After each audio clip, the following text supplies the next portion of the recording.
어느 주일 오후였습니다. 어떤 남자가 모처럼 쉬는 날을 맞이해서 한가한 마음으로 낮잠을 자기 위해서 소파에 누웠습니다. 그런데 하나밖에 없는 어린 아들이 옆에서 자꾸 귀찮게 굴었습니다. 아빠 나 심심해요. 나랑 좀 놀아줘요. 계속 졸라댔습니다. 그래서 이 남자는 어떻게 하면 이 아이를 좀 잠잠하게 만들 수 있을까 생각을 하다가 아이디어가 하나 떠올랐습니다. 마침 조금 전에 보던 신문에서 커다란 세계 지도 그림 하나를 발견했습니다. 그 세계 지도 그림을 가위로 50개 정도 작은 조각으로 오려가지고 아들에게 주면서 이렇게 말했습니다. 아들아, 우리 지도 퍼즐 맞추는 놀이를 하자. 단 너 혼자 힘으로 하는 거야. 혼자 힘으로 다 맞추면 아빠가 나중에 상을 줄게. 아빠는 생각하길 적어도 한두 시간은 걸릴 거야. 그 사이에 내가 좀 잠을 자야지. 흐뭇하게 미소를 지으면서 잠이 들었습니다. 그런데 이게 어찌된 일인지 15분쯤 지났나요? 이 아들이 아빠를 막 흔들어 깨웠습니다. 아빠 다 했어요. 다 맞추었어요. 아빠가 깜짝 놀래가지고 일어나서 그럴 리가. 얘 아직 어려가지고 세계 지도가 뭔지도 잘 모르는데 어떻게 벌써 맞출 수 있지? 하면서 보니까 정말 아들이 그 세계 지도를 완벽하게 다 맞춰놨습니다. 아빠가 너무 신기해서 아들한테 물었습니다. 아니 너 어떻게 해서 이렇게 빨리 지도를 다시 맞출 수 있었니? 그 아들이 아주 자랑스럽게 대답했습니다. 아빠, 제가 지도는 보지도 않았어요. 신문 뒷면에 커다란 사람 얼굴이 있는데 그 사람 얼굴을 맞추니까 앞쪽에 지도는 그냥 저절로 완성이 되더라고요. 아빠, 빨리 상 주세요. 이 얘기를 들으면서 좀 곰곰이 한번 생각해 봤습니다. 우리 인생의 지도는 지금 어떤 상태일까? 혹시 갈기갈기 찢어진 상태는 아닐까? 우리 인생의 지도를 다시 회복하는 데는 얼마나 시간이 걸릴까? 여러분, 우리 인생 자체만 가지고 씨름을 하면 이 본래 모양을 회복하기가 참 어렵습니다. 이 퍼즐 조각이 너무나 많이 떨어져 나간 상태이기 때문에 아무리 씨름을 해도 그 본래 모양을 맞추기가 아주 어렵습니다. 이런 경우에 우리가 아까 그 아들한테 배울 필요가 있습니다. 뒷면에 있는 하나님의 얼굴을 봐야 됩니다. 우리 인간은 본래 하나님의 형상을 따라 창조되었습니다. 우리가 그 형상을 잃어버렸지만 그 흔적이 좀 남아있죠. 우리 뒷면에 하나님의 형상이 숨어 있습니다. 따라서 그 하나님의 형상을 맞추다 보면 어느새 우리의 인생도 회복이 된다는 것입니다. LA에 여러분 세들백 교회라고 들어보셨죠? 릭 워렌 목사님이 계시는데 여러분 아마 잘 아실 것입니다. 미국에서 가장 부흥하는 교회 중에 하나죠. 그 교회에서 오래전에 회복축제라는 것을 했습니다. 회복축제. 이 행사를 통해서 많은 사람들이 회복이 됐습니다. 상처가 치유되고 문제가 해결됐습니다. 그 회복축제 때 사용되었던 자료가 책으로 나왔는데 제목이 회복으로 가는 길입니다. 회복으로 가는 길. 책 읽는 것을 좋아하시는 분들은 꼭 이 책을 사서 한번 읽어보시기 바랍니다. 회복으로 가는 길. 책 읽는 것을 싫어하시는 분은 앞으로 8주 동안 설교 말씀을 잘 들으시면 됩니다. 앞으로 8주 동안 그 책을 중심으로 해서 말씀을 전하도록 하겠습니다. 물론 그대로 전하지는 않겠지만 기본적인 그 골격은 그대로 하겠습니다. 이 책 내용을 가지고 설교를 하면 평소에 제 스타일하고는 좀 다를 거예요. 이게 미국 교회 스타일이기 때문에 아마 좀 갑갑할 수도 있을 것입니다. 그렇지만 여러분 집중하고 좀 잘 들어보세요. 잘 들어보시면 큰 은혜가 될 것입니다. 그 세들백 교회 성도들을 회복시킨 말씀이라면 우리 교회 성도들도 분명히 회복시킬 것이라고 저는 확신합니다. 앞으로 8주 동안 우리 속에 있는 하나님의 형상을 회복해 갈 것입니다. 그렇게 해서 우리의 상처와 문제들을 치유해 갈 것입니다. 자, 8주 동안 이 설교의 주제 성경 구절이 있습니다. 그 이사야 57장 18절에서 19절입니다. 오늘 같이 읽은 성경 본문이죠. 우리 화면 보시면서 다시 한번 같이 천천히 한번 읽어보겠습니다. 우리 같이 읽겠습니다. 내가 그의 길을 보았은즉 그를 고쳐줄 것이라. 그를 인도하며 그와 그를 슬퍼하는 자들에게 위로를 다시 얻게 하리라. 입술의 열매를 창조하는 자 여호와가 말하노라. 먼데 있는 자에게든지 가까운 데 있는 자에게든지 평강이 있을지어다. 평강이 있을지어다. 내가 그를 고치리라. 고치리라. 하나님이 우리를 고쳐주신다는 약속입니다. 하나님은 약속을 지키시는 분이십니다. 우리가 손을 대면 망가져요. 근데 하나님이 손을 대면 회복이 되는 것입니다. 하나님이 우리 인생에서 고쳐주시겠다고, 회복해 주시겠다고 약속하신 것 5가지가 있습니다. 여러분 화면을 한번 보시죠. 하나님이 우리 인생에서 회복해 주시기 원하는 5가지가 있는데, 첫째는 우리가 상처를 입었을 때 내가 너를 치료해 주겠다 이렇게 말씀하십니다. 내가 너를 치료해 주겠다. 두 번째, 우리가 혼란에 빠졌을 때 내가 너를 인도해 주겠다 이렇게 말씀하십니다. 내가 너를 인도해 주겠다. 세 번째로, 우리가 절망에 빠졌을 때 내가 너를 도와주겠다 이렇게 말씀하십니다. 네 번째로, 우리가 외롭고 쓸쓸할 때 내가 너를 위로해 주겠다 이렇게 말씀하십니다. 다섯 번째로, 우리가 불안에 빠졌을 때 내가 평강을 주겠다 이렇게 말씀하십니다. 우리 인생은 참 쉽지 않습니다. 내 인생만 힘든 게 아니라 모든 사람의 인생이 다 힘들어요. 저번에 보니까 7살짜리 아이도 사는 게 힘들다고 말하는 것을 들었습니다. 여러분, 이 세상은 죄 때문에 타락한 세상입니다. 정상이 아닙니다. 망가진 상태입니다. 모든 사람들이 다 망가진 상태입니다. 그래서 성경은 모든 사람이 죄를 범하였다고 말하는 거죠. 그 결과 사람들은 서로 상처를 주고 받고 고통을 당하는 것입니다. 이 세상에 죄 때문에 고통을 당하지 않는 사람은 한 사람도 없습니다. 이 세상에 상처가 없는 사람은 아무도 없습니다. 알고 보면 다 불쌍한 사람들입니다. 우리 모두는 상처투성이고 회복이 필요한 사람들입니다. 1935년에 2명의 남자가 성경에 기반을 둔 알코올 중독 회복 프로그램을 만들었습니다. 여러분, AA 클럽이라고 들어보셨을 거예요. Alcoholics Anonymous. 이 AA 프로그램은 현재 미국 전국에 한 50만 개나 된다고 그래요. 매주 이 회복 모임에 참가하는 사람들의 숫자가 무려 2천만 명이나 된다고 그래요. 이 회복 모임의 기초가 바로 성경입니다. 성경을 기초로 해서 이 프로그램을 만들었는데, 여러분, 성경은 회복을 위해서 가장 좋은 책이라는 뜻입니다. 성경에는 회복의 원리가 있습니다. 여러분, 회복을 영어 단어로 하면 뭐죠? 리커버리라 그러죠. 리커버리. 그죠? 앞으로 8주 동안 이 회복의 원리를 소개할 것입니다. 리커버리, 이 단어를 가지고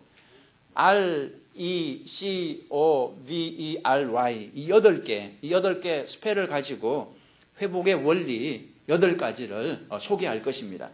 그 8가지를 오늘 미리 조금만 요약해 드리면 다음과 같습니다. 자, 첫 번째 R. 리커버리에서 첫 번째 R은 realize입니다. 깨달으라 혹은 인정하라. 무엇을? 내가 하나님이 아니라는 것을 깨닫고 인정하는 것입니다. 그래서 내 힘으로는 할 수 없다는 것을 깨닫는 것입니다. 여러분, 죄인들이 착각하는 게 하나 있어요. 뭐냐면 하나님 없어도 자기 혼자 잘할 수 있다고 생각하는 것입니다. 이 생각이 잘못임을 realize, 깨닫고 인정해야 한다는 거죠. 하나님을 떠나서 나는 아무것도 할 수 없습니다. 나는 무능합니다. 이것을 고백할 때 치유가 시작된다는 것입니다. 두 번째 E죠. 리커버리에서 두 번째 E는 earnestly believe입니다. 진심으로 믿는 것입니다. 무엇을 진심으로 믿는 것입니까? 하나님이 살아계신 것을 진심으로 믿는 것입니다. 우리는 고아가 아닙니다. 우리는 부모가 없어서 아무도 보살펴 줄 수 없는 불쌍한 고아가 아니라는 거죠. 우리에게는 누가 있습니까? 우리를 사랑하는 하나님 아버지가 있습니다. 그 아버지는 전능하신 분이십니다. 그 아버지는 불가능이 없는 분입니다.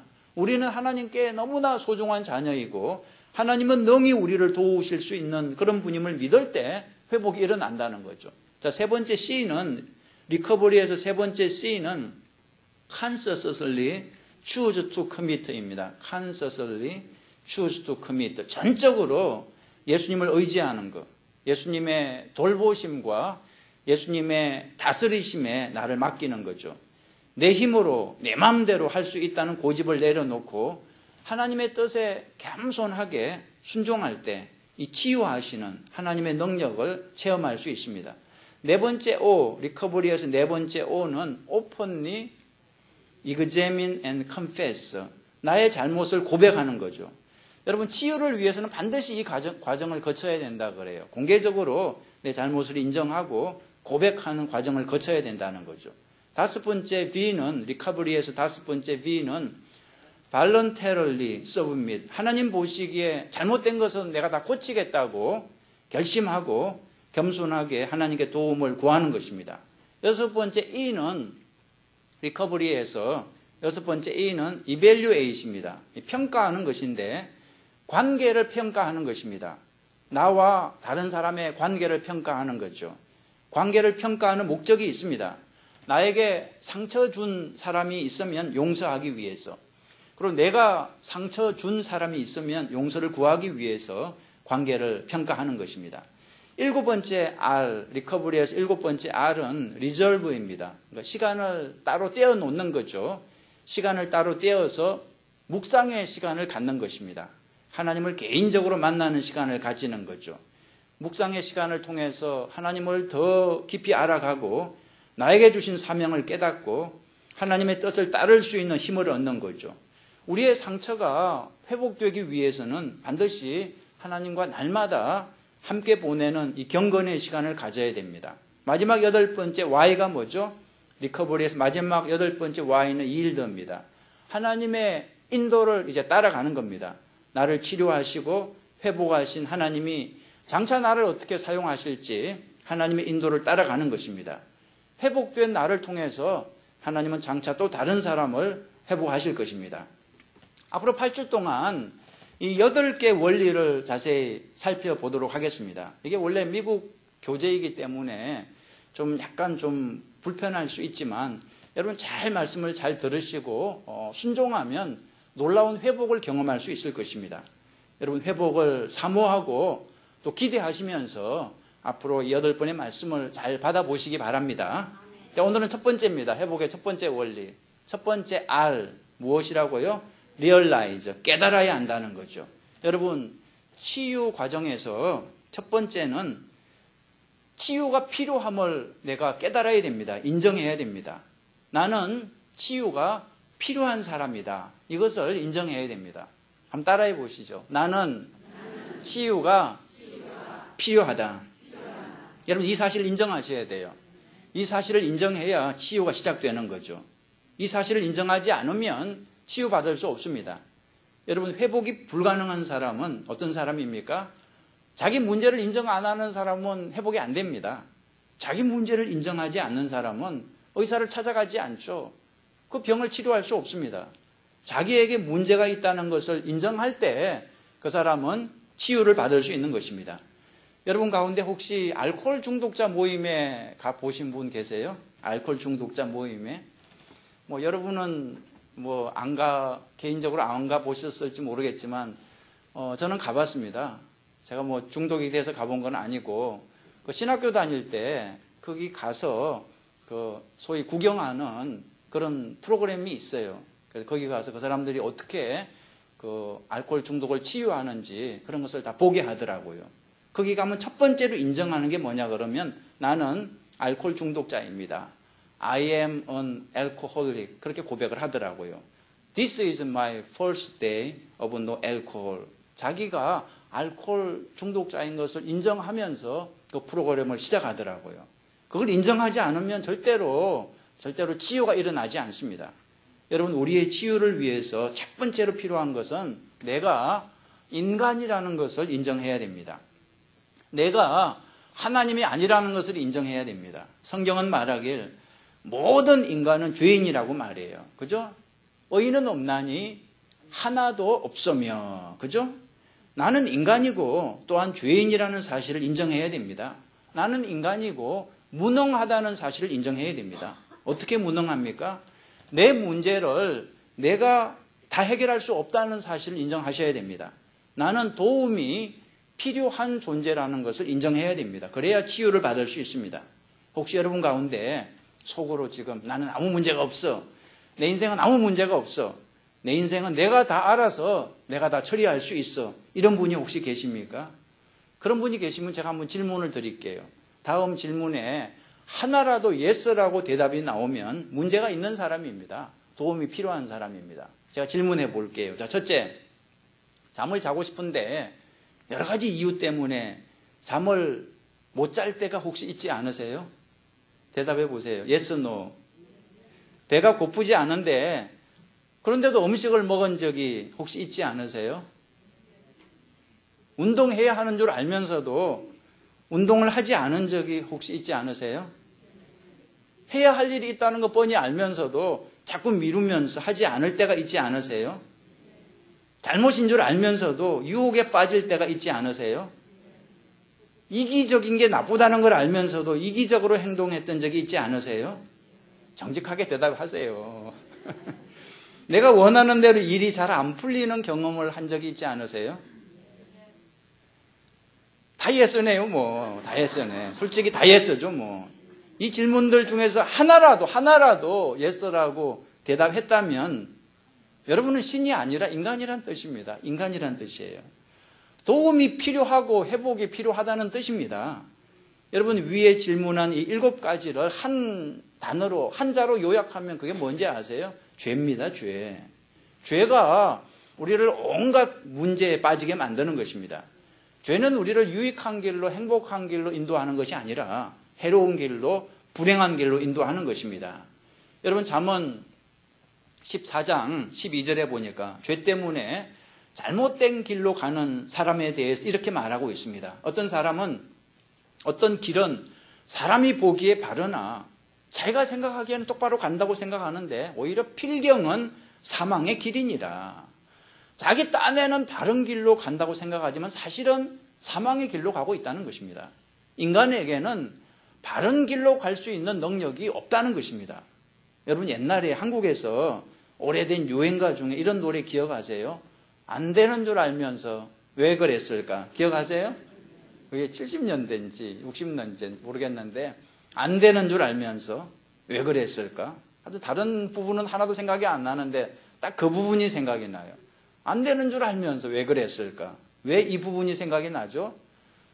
우리가 진짜 그랬으니까. 여러분 안 되는 줄 알면서 왜 그러셨어요? 정답이 뭐죠? 그게 죄 때문입니다. 죄는 우리로 하여금 안 되는 걸 자꾸 하게 만들어요. 죄는 우리를 노예처럼 부리는 힘이 있습니다. 내가 하기 싫은 일을 자꾸 하게 해요. 또 내가 하고 싶은 일을 자꾸 못하게 합니다. 그래서 사도 바울이 이렇게 한탄을 했죠. 로마서 7장에 보니까 오라 나는 곤고한 사람이로다. 이 사망의 몸에서 누가 나를 건져내랴. 로마서 7장 15절에도 내가 행하는 것을 내가 알지 못하노니 곧 내가 원하는 것은 행하지 아니하고 도리어 미워하는 것을 행함이라. 안 되는 것을 안 되는 줄 알면서 왜 그랬을까? 그 얘기잖아요. 원하는 것은 하지 않고 원하지 않는 것은 하고 있다는 거죠. 뭐 남 얘기할 거 없고 제가 요즘 맨날 그러고 있습니다. 맨날 운동해야 하는데 하면서 제대로 못하고 있어요. 소식해야 되는데 하면서 어느새 또 과식을 하고 있고 사랑해야 하는데 용서해야 하는데 하면서 어느새 또 미워하고 있고 왜 그런지 모르겠어요. 정말 안 되는 줄 알면서 왜 이렇게 사는지 모르겠습니다. 제가. 여러분 속으로 저를 비웃을지 모르겠지만 여러분은 안 그러세요? 여러분 가운데는 아마 저보다 더 심하신 분도 계실 거예요. 끊어야 하는데 맨날 그냥 마음으로만 그러면서 끊지 못하고 그게 뭐 술일 수도 있고 담배일 수도 있고 혹은 도박이나 마약 혹은 여러 가지 중독일 수도 있습니다. 저를 포함해서 우리 모두가 다 회복이 필요한 사람이란 뜻입니다. 여러분 회복의 첫 번째 원리는 문제 원인을 찾아내야 돼요. 내 인생에 왜 이런 문제들이 자꾸 생길까? 내 인생은 왜 내가 원하지 않는 쪽으로 자꾸 가는 것일까? 왜 내가 원하지 않는 그런 행동을 하는 것일까? 원인은 죄입니다, 죄. 그런데 그 죄가 구체적으로 무엇이냐 하는 것입니다. 그 죄는 여러분 잘 들으세요. 그 죄는 내가 하나님이 되려고 하는 것입니다. 내가 자꾸 하나님이 되려고 하는 것입니다. 내 인생은 내 거야. 내가 알아서 할 거야. 누구의 간섭도 받기 싫어. 내가 하고 싶은 대로 살 거야. 이런 자세가 바로 내가 하나님이 되려고 하는 것입니다. 여러분, 인간이 하나님이 되겠다는 욕심은 옛날부터 가지고 있었습니다. 태초에 에덴 동산에서 시작됐죠. 아담과 하와가 왜 하나님을 거역하고 선악과를 따먹었습니까? 사탄이 달콤한 말로 유혹을 했죠. 어떻게 유혹을 했습니까? 너희가 그것을 먹는 날에는 어떻게 된다고요? 너희 눈이 밝아져서 어떻게 된다고요? 하나님과 같이 된다. 이렇게 유혹했습니다. 그러니까 하나님과 같이 된다는 그 달콤한 유혹에 넘어간 것입니다. 내가 하나님이 되어서 누구의 지배도 받지 않고 내 마음대로 살고 싶은 거, 이게 바로 죄의 시작이었습니다. 죄인들은 자기가 신이 되려고 그래요. 뭐든지 자기 마음대로 하려고 합니다. 여러분, 세상에서 나쁜 짓 하는 사람들은 특징이 자기 마음대로 하려고 그래요. 사람도 자기 마음대로 부리려고 그러고 자기 마음대로 조종하려고 그러고, 그래서 죄를 짓는 거죠.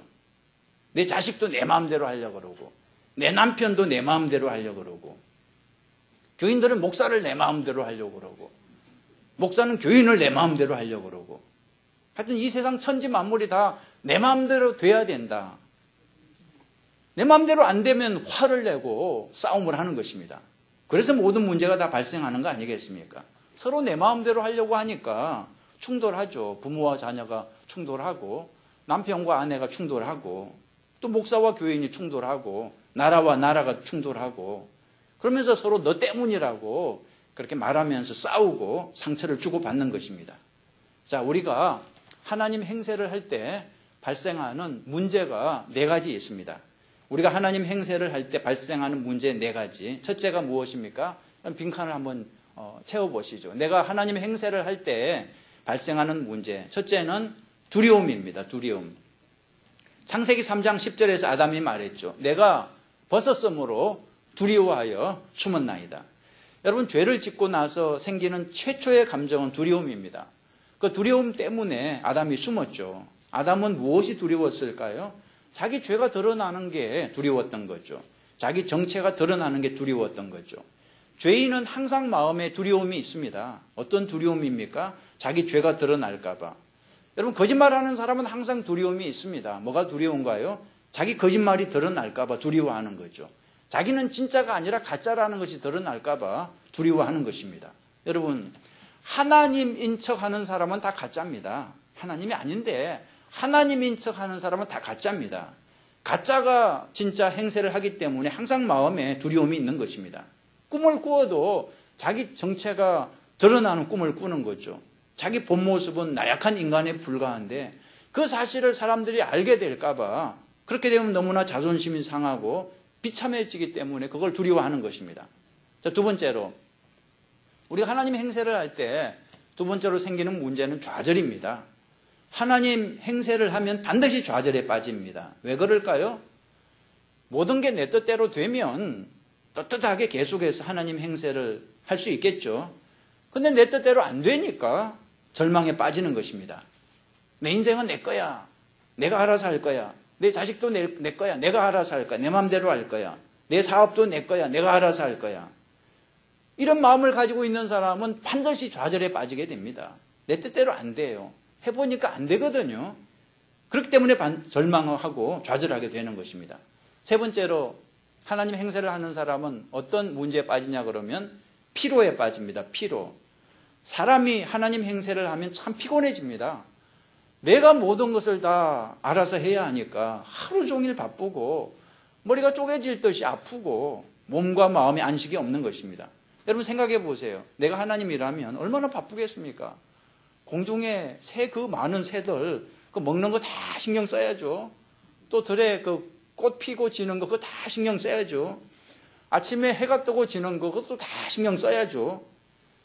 사람들 몸속에 심장이 뛰고 피가 흘러 돌아가고 다 신경 써야죠. 얼마나 피곤하겠습니까? 여러분, 제가 우리 감남교회에서 하나님 행세를 한다면 얼마나 피곤하겠습니까? 여러분 모두의 그 모든 상태를 내가 다 책임지고 돌보고 공급해야 된다면 전 피곤해서 아마 죽고 말 것입니다. 시편 32편 4절에서 다윗이 이렇게 고백했어요. 주의 손이 주야로 나를 누르시오니 내 진액이 빠져서 여름 가뭄에 마름같이 되었나이다. 하나님의 행세를 하면 진액이 다 빠집니다. 피곤해서 못 삽니다. 네 번째로 하나님 행세를 하면 네 번째 문제가 실패입니다. 실패. 우리가 하나님 역할을 하면 반드시 실패합니다. 왜 실패합니까? 우리에겐 하나님의 능력이 없으니까. 능력도 없으면서 하나님의 행세를 하면 실패하죠. 우리는 하나님처럼 이 세상을 다스릴 능력이 없습니다. 반드시 실패하죠. 여러분이 가정에서 하나님 행세를 하면 반드시 실패합니다.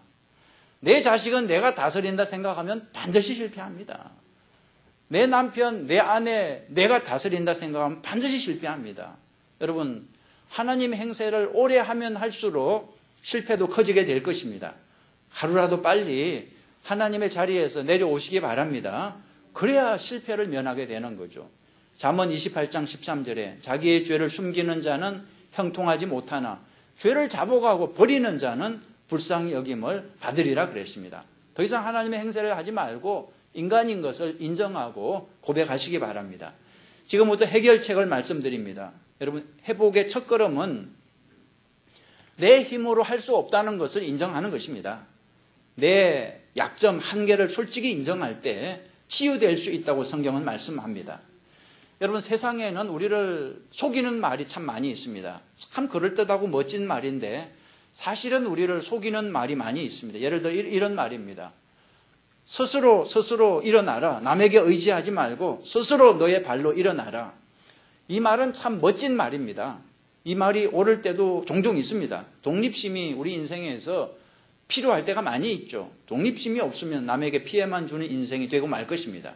그런데 여러분, 이 말이 항상 진리가 아닙니다. 이 말이 틀릴 때가 있어요. 우리는 결코 하나님으로부터 독립해서는 안 되는 것입니다. 나는 스스로 살 거야. 나는 하나님께 의지하지 않을 거야. 내 인생 내가 알아서 할 거야. 이렇게 주장해서는 안 되는 것입니다. 앞에서 말씀드렸지만 내 인생 내가 알아서 할 거야. 내 힘으로 살 거야. 이렇게 주장하는 것이 바로 내가 하나님 행세를 하는 것입니다. 우리는 하나님을 떠나서 내 힘으로 살 수 없는 존재입니다. 우리는 처음부터 신이 아닙니다. 우리는 처음부터 인간으로 창조됐고 인간은 하나님을 떠나서 살 수 없습니다. 여러분, 물고기가 물을 떠나서 살 수 없는 것처럼 인간은 하나님을 떠나서 살 수 없는 존재입니다. 물은 물고기에게 속박이 아니라 축복인 것처럼 하나님은 우리에게 속박이 아니라 축복이 되는 것입니다. 여러분, 이런 유머가 있는데 들어보셨어요? 과학이 발달하니까 과학자들이 교만해져서 하나님께 도전을 했다고 그래요. 하나님만 인간을 창조하신 게 아니라 이제 우리 과학자들도 인간을 창조할 수 있다 그랬습니다. 그래서 하나님이 그래 그럼 한번 만들어 봐라 그랬습니다. 과학자들이 하나님처럼 흙을 빚어서 막 사람 모양을 만들기 시작했습니다. 그래서 하나님이 딱 중지를 시키면서 이렇게 말씀하셨어요. 어허, 그러면 안 되지. 반칙을 쓰면 안 되지. 과학자들이 말하길, 아니 하나님 우리가 무슨 반칙을 썼다고 그러세요? 하나님이 과학자에게 이렇게 말씀하셨어요. 내가 만든 흙을 사용하면 안 되지. 너희들 흙을 사용해야지. 그러니까 과학자들이 아무 말도 못하고 그냥 돌아갔다고 그래요. 우리 인간의 힘으로는 흙 한 줌도 만들 수 없습니다. 현대 과학이 그렇습니다. 우리 인간의 힘으로는 꽃 한 송이도 만들 수 없습니다. 우리 인간의 힘으로는 아직까지 피 한 방울도 제대로 만들 수 없습니다. 하나님 없이는 한순간도 우리가 생존할 수 없다는 것입니다. 우리가 인정해야 됩니다. 하나님이 필요하다는 사실을 인정해야 됩니다. 우리는 하나님의 도우심이 필요하다는 것을 인정해야 됩니다. 내 힘으로 해결할 수 없는 일들이 이 세상에는 너무나 많이 있다는 사실을 인정해야 됩니다. 예를 들어 볼까요? 우리는 적어도 세 가지 할 수 없습니다. 첫째, 나는 무엇을 바꿀 능력이 없습니다. 나는 과거를 바꿀 능력이 없습니다. 우리의 과거의 상처가 너무나 아프고 후회스럽지만 아무리 속이 상해도 우리 과거를 어떻게 우리 힘으로 할 수 없습니다. 나는 내 과거를 바꿀 능력이 없습니다. 인정하시죠? 두 번째로, 나는 무엇을 바꿀 능력이 없습니다. 무엇일까요? 다른 사람을 바꿀 능력이 없습니다. 여러분, 자식을 바꾸고 싶으시죠? 남편을 바꾸고 싶으시죠? 저는 지금도 제 아내를 조금 바꾸고 싶어요. 그리고 우리 교인들, 여러분을 좀 바꾸고 싶은 마음도 있습니다. 근데 그게 안 되는데 어떡하겠어요? 원하는 대로 바꾸고 싶은데 안 되는 걸 어떡하겠습니까? 바꿀 수 없습니다. 그럴 능력이 없더라고요. 세 번째로, 나는 무엇을 극복할 능력이 없습니다. 뭐죠? 죄를 극복할 능력이 없습니다. 제가 퀴즈 하나 낼게요. 아무리 결심을 해도 3일을 못 간다. 아무리 결심을 해도 3일을 못 간다. 사자성어로 뭐라고 합니까? 작자로 시작을 하는데 빈칸 채워보시죠. 이 문제가 초등학교 1학년 국어시험에 나왔다고 그래요. 아무리 결심을 해도 3일을 못 간다. 어떤 아이가 답을 썼는데 이렇게 썼다고 그래요. 작자로 시작한다고 그러니까 이렇게 빈칸을 채웠어요. 작은 삼촌. 그 아이 작은 삼촌이 아무리 결심을 해도 3일을 못 넘기나 봐요. 정답은 작은 삼촌이 아니라 작심삼일입니다. 근데 우리 인간은 다 작은 삼촌이에요, 사실. 다 작심삼일입니다. 적어도 죄 문제에 있어서만큼은 다 작심삼일입니다. 죄 안 짓겠다고 다들 결심하지만 3일을 못 가요. 3일이 뭡니까? 3시간도 못 가요. 인간의 결심만 가지고는 절대 불가능한 게 죄를 안 짓는 것입니다. 여러분, 죄 문제를 해결하기 위해서는 우리는 하나님의 도우심이 필요합니다. 하나님, 나는 죄인입니다. 하나님, 나는 죄를 극복할 수 있는 힘이 없습니다. 하나님 도와주세요. 이렇게 기도해야 된다는 거죠. 그래서 야고보 사도는 이렇게 말했습니다. 하나님이 교만한 자를 물리치시고 겸손한 자에게 은혜를 주신다 하였느니라. 겸손하게 하나님의 은혜를 구할 때, 하나님의 도우심을 구할 때 하나님의 도우심으로 우리가 죄를 극복할 수 있다는 것입니다. 질문을 드리겠습니다. 여러분의 문제가 무엇입니까? 사람들에게 말 못하는 여러분의 문제가 무엇입니까? 여러분을 너무나 괴롭게 만들고 힘들게 만드는 그 문제가 무엇입니까? 그 문제를 정말 해결하기를 원하십니까? 그 문제를 해결하기 위해서 첫 번째 단계는 그 문제를 recognize, 깨닫고 인정해야 됩니다. 나에게 문제가 있습니다. 하나님, 나에게 이런 문제가 있습니다. 사람들은 몰랐지만 하나님, 저에게 이런 문제가 있습니다. 나는 부족합니다. 나는 상처가 있습니다. 내 힘으로 이 문제를 해결할 수 없습니다. 여러분, 의사가 병을 치료할 때 첫 번째 단계가 무엇입니까? 진단입니다. 진단. 이 사람에게 이런 문제가 있습니다. 이 사람에게 이런 병이 있습니다. 그 병을 발견하고 인정하는 것이 진단입니다. 진단을 똑바로 하면 이제 치료를 시작할 수 있는 것입니다. 많은 사람들이 진단을 거부해요. 의사의 진단은 받아들이면서도 하나님의 진단을 거부합니다. 의인은 없나니 하나도 없다. 이것이 하나님의 진단입니다. 당신은 죄인입니다. 이것이 하나님의 진단입니다. 당신에게 문제가 있다. 이것이 하나님의 진단입니다. 당신에게 많은 상처가 있다. 이것이 하나님의 진단입니다. 여러분, 이 하나님의 진단을 받아들이시기 바랍니다. 그리고 내 힘으로 이 문제를 해결할 수 없음을 인정하셔야 됩니다. 나는 하나님이 아니라는 것을 인정하셔야 됩니다. 여러분이 이 사실을 인정해도 아무도 놀라지 않을 것입니다. 왜냐하면 이미 다 알고 있어요, 사람들이. 하나님도 알고 있고 나도 알고 다른 사람도 알고 있습니다. 오늘 솔직하게 인정하십시오. 나는 죄인입니다. 나에게 상처가 있습니다. 나에게 문제가 있습니다. 내 힘으로 해결할 수 없는 문제들이 있습니다. 하나님, 나는 도움이 필요합니다. 이렇게 인정할 때 회복이 시작되는 것입니다. 사랑하는 성도 여러분, 오늘 오늘 인정하십시오. 오늘 깨닫고 인정하십시오. 그러면 앞으로 8주 동안 회복을 체험하게 될 것입니다. 여러분의 문제가 놀랍게 해결되는 것을 체험하게 될 것입니다. 여러분의 상처가 치료될 것입니다.